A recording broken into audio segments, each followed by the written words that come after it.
बहुत सारे लोग जैसे अभी ये आए मुन्ना जी, तो मुन्ना जी को ब्लड प्रेशर तो था पहले से, लेकिन दवाई आप नहीं खाते थे, ठीक है ना।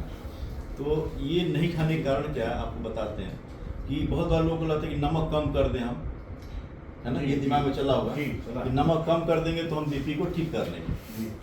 इन्होंने नमक कम किया तो बीपी कितना था, 180 और 90 था। तो नमक कम करके आप बीपी से मुक्ति नहीं पा सकते, ये बहुत गलत है। अब इन्होंने नमक कम किया, अब इनका सोडियम घट गया है।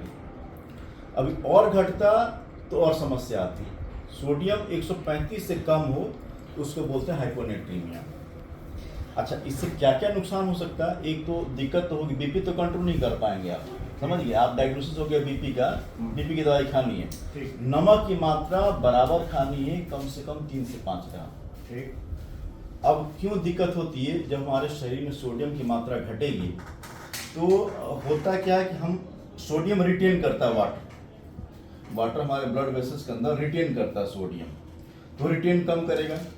तो इस कम रिटेंशन की वजह से कि हमारे शरीर के अंदर कुछ हार्मोन्स होता है, कुछ एंजाइम्स होता है, वो बहुत हाई हो जाता है, जैसे कि एपिनेफ्रिन, रेनिन, एंजियोटेंसिन। इसके हाई होने से क्या होता है, आपके जो इंसुलिन है शरीर से जो निकलता है ग्लूकोज यूटिलाइजेशन के लिए, उसको इनहिबिट करता है, कम कर देगा, उसका असर को कम कर देगा और इंसुलिन रेसिस्टेंस बढ़ जाता है। तो यदि आप शुगर के मरीज नहीं होंगे फिर भी आपका शुगर कुछ टाइम बाद बढ़ सकता है, या आप शुगर के मरीज होंगे और बीपी के भी मरीज होंगे तो आपका शुगर भी बढ़ेगा और बीपी भी बढ़ेगा। तो ये तकलीफ कम करने के बजाय तकलीफ बढ़ाता है। तो कभी भी नमक का इस्तेमाल बंद कभी नहीं करना है।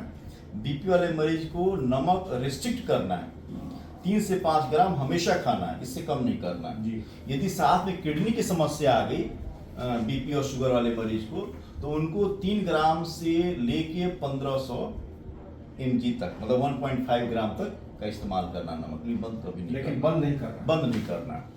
और बीपी का दवाई रेगुलर खाना, जिनको बीपी डायग्नोस हो गया उनको बराबर दवाई खानी है बीपी की। तो इन शॉर्ट, सोडियम कम, शरीर के अंदर वाटर रिटेंशन कम, आपके शरीर में नॉरएपिनेफ्रिन, रेनिन, एंजियोटेंसिन की मात्रा बढ़ेगी, ये इंसुलिन को घटाएगा, रेसिस्टेंस को बढ़ाएगा, आपका ग्लूकोज के लेवल को बढ़ा सकता है। बीपी कंट्रोल करे नहीं करे, 1000 और समस्या आपके शरीर के अंदर पैदा कर सकता है।